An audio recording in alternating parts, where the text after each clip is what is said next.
Hey everyone, thank you so much for tuning in. Okay, so today I wanted to do a quick review on the film Love Brooklyn. It stars a heavy hitter cast, and when I first initially seen this trailer, I was like, I have to see it. So it stars Andre Holland, who plays the character Roger, Nicole Bahari, who plays the character Casey, and then DeWanda Wise, who plays the character Nicole. And then there's so many other amazing talent in this cast as well. You have Roy Wood Jr., who plays the character Alan. You have Cassandra Freeman, who plays the character Lorna. And when I saw this cast, when I saw it, it went to Sundance and they were doing like their press. I was like, oh, I have to see this. So I was able to see it yesterday. First things first, just let me read the premise to you. Three longtime Brooklynites navigate love, friendship, and careers amid the rapidly changing landscape of their beloved city. And I have to say, one of the good things about this film is that premise overview fully embodies a reflection of this film. Like, we quickly see how everything in that premise is reflected. Like, I was even saying, like, in the first 20 minutes, we see a dynamic between Alan and Casey. As they are at dinner, they're having a conversation about Roger and how he's having trouble navigating with his work because of something that he has pitched years ago that he's trying to write about in the current landscape of Brooklyn, but he's not able to do that because the city is changing. And then we also hear about that with Casey as well, as she's having a hard time navigating in her work life as well, because the contractors are trying to buy up her building as she is an art director. So we quickly hear them talking about these things. They're also seated in a really beautiful restaurant, which I was like, this doesn't typically, this looks like something that would be in Midtown New York. So that already tells me, like, yes, like, things are already shifting in a sense of like the landscape of how what they're talking about. And we also see them in like a really bistro type restaurant, which I would think would be in Midtown, but they're in Brooklyn. They're having this conversation about gentrification, and it looks like they're kind of in a restaurant that kind of fits the vibe. So it makes sense. And then quickly we go from seeing their dynamic where they were past lovers and now they're friends, and then we quickly transfer to Roger's new current love interest, which is Nicole, played by DeWanda Wise, and we kind of see that dynamic, and I can see how this love triangle is kind of very interesting, but also kind of toxic. So we quickly see like the premise is a full reflection of what I saw, was able to witness within. I quickly navigated to like, okay, I see exactly what this is about. And in pure indie fashion, we're gonna have our long still moments of just pausing on a scene, sitting, having that indie film feel, even though it wasn't shot on film. I think this was shot on a RE mini. Don't get me, not to get technical, but like a RE camera. I'll insert a clip of, sorry, I'll insert the style camera, and then it was a filter over top of it, so it gave the effect that we were looking at it on film, which film is very expensive to shoot on. So I love that aspect of it as well, because I love looking at original film because it just gives that grainy look, a vintage look, which is very beautiful. But it was not shot on film, but the filter did give that element, so I really like that aspect of it.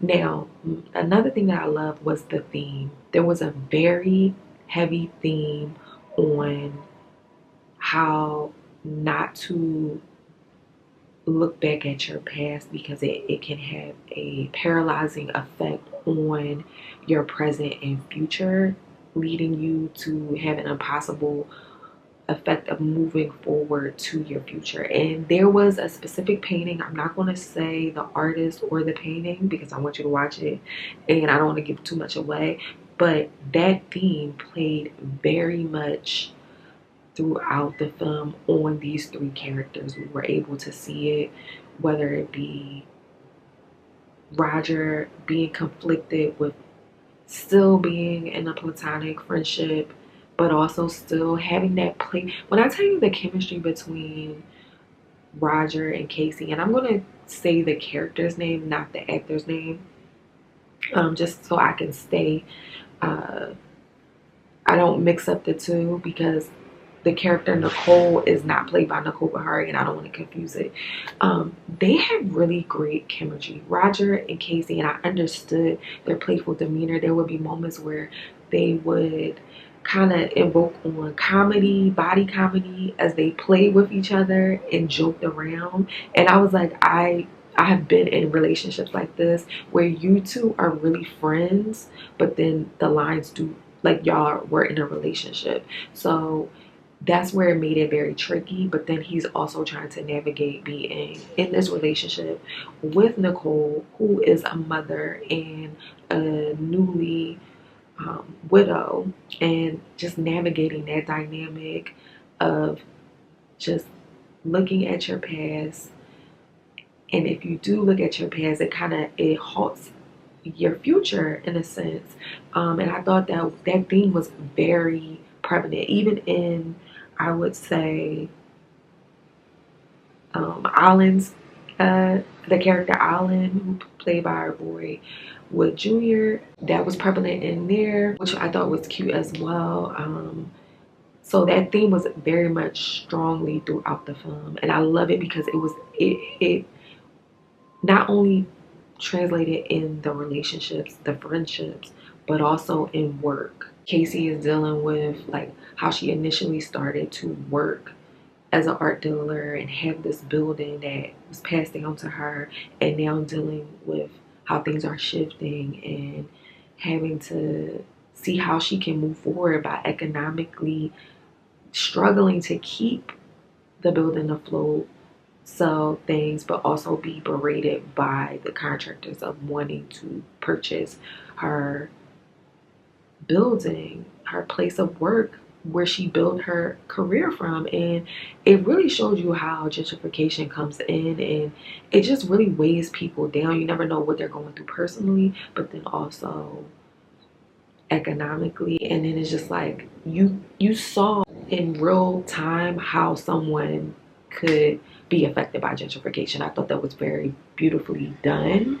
And it wasn't quick. It was just like it over time, and it just like kind of like really festered into like someone making a decision to either stay or leave. Also, another thing that I loved about it was, let's talk about some of the characters.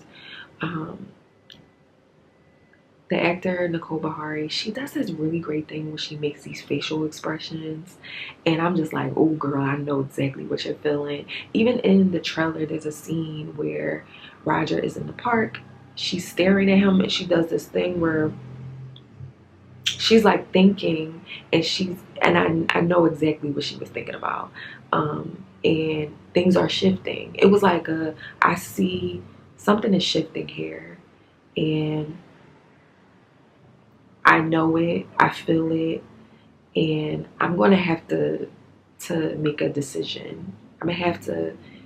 There's gonna be a blow up here, and I just when I saw her make that face in the trailer, I didn't quite know everything was happening. But when I seen it in the film, I was like, oh my god! And she would do that often throughout the film, and I freaking loved it. Another character Ali is the little girl that was the daughter of Nicole. Oh my God, she was full comedic relief. And just like, you know, kids are they can be like just very blunt and ask the craziest questions, but it's actually like honest but funny, but then also like, ooh, I was like, ooh, she's asking very realistic questions, and which makes me transition to her mother, which I really appreciated the character Nicole. I feel like she is a very honest character when she wanted to have a conversation, and this is also in the trailer where she was like, you know, what if the conversation came up of you getting back with your ex, like what would you do, what would you say? And she's having an honest conversation. I think that was a reflection also of her daughter just being very blunt, and she was very, I really appreciate that. And there was another moment that I'm not going to go too much into, but she was very honest about, you know, this is what it's come to. You know what, well, this is what it's come to, like, this is what it's come to. And you know, she talked about her past. She was very honest, and I really appreciate that. I really feel like she was somebody that was straightforward and a realistic person. Like, we're two adults, let's have a conversation. And I need to tell you how I'm feeling right now. But Roger is somebody, and a lot of people do this, men and women. They feel like by hiding the truth or not being honest about things that they are protecting your feelings, but then behind your back they're doing things that contradicts what they said, and that ultimately ends up hurting your feelings. So they end up hurting someone's feelings in the long run, which doesn't make any sense. And I just think that if people were more honest, it would save a lot of like heartache, mishaps, and just like the communication barrier. I feel like she was very honest with her communication, and that was something where Roger did not know what he wanted. So yeah, I love the character. uh, I love the character Casey, Nicole, Ali. Those are my favorite characters. And even the complexity of like Roger. Okay, so let's get into the cons really quickly. One of my biggest cons with this film is, of course, because it's an indie film, it was not at a lot of theaters. So I had to like go kind of out of the way. It is being shown at AMC. So if you are A-list, which I am A-list, I try to go see all of my films A-list, because at AMC, I was able to go, but it wasn't playing at my theater, and I had to travel out to somewhere else, which I had a really annoying experience. But because it is an indie film, I feel like if you live in a smaller city, you may have to go out, and that was kind of like annoying. But I understand it probably has something to do with the budget and not being able to be played at more theaters and things of that nature. But that's just a general con. So you might have to go on a hunt to try to find this film in theaters near your local theater. Two, okay, I feel like there was a miss of utilizing two characters. Okay, so Roy Wood Jr., of course, he was there for the comedic relief, and I understood what his character was supposed to do. I feel like, I don't know if some things were edited out, but I wanted more from him. I was like, was there no improvising? Like, I wanted it to be a little bit more funny moments from him. There were slight moments, but also I think the character was supposed to be a little bit awkward and weird with him. The theme of looking back at his past as well was something that was prevalent in his, which I appreciated that. But I just really felt like there was a miss with utilizing. I don't know if they had something to do with the script of utilizing his comedic timing with this role. Also, another character that I felt like that was missed with utilizing this character was Lorna. Lorna was played by Cassandra Freeman, and I love Cassandra Freeman. Like, that's Aunt Viv, the new Aunt Viv on Bel Air, and her character was supposed to be, and I know for sure this character was supposed to be comedic relief, because Casey literally says it in the scene before we actually fully interact with her. We see her before in another scene, but we weren't introduced. Like, I didn't know her name, I didn't know anything about her. I just saw that she was at a birthday party, you know.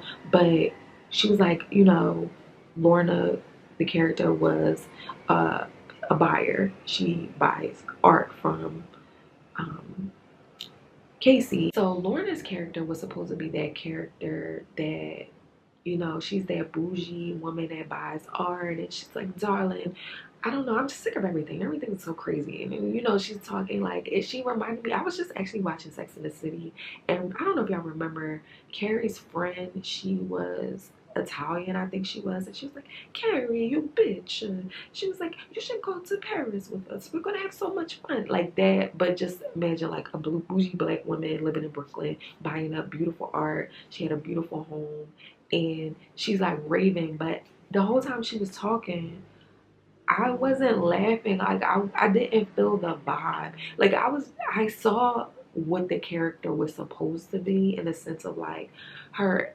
expressions and talking, but I think there was something missing, and I don't know if that had something to do with the script, which makes me go to another thing.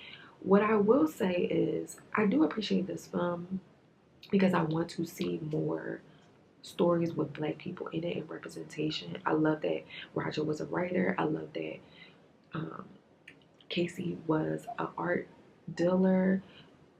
Um, Nicole was a massage therapist. I love like these elements and little things that we saw with the art, and we got like a little history lesson on this artist.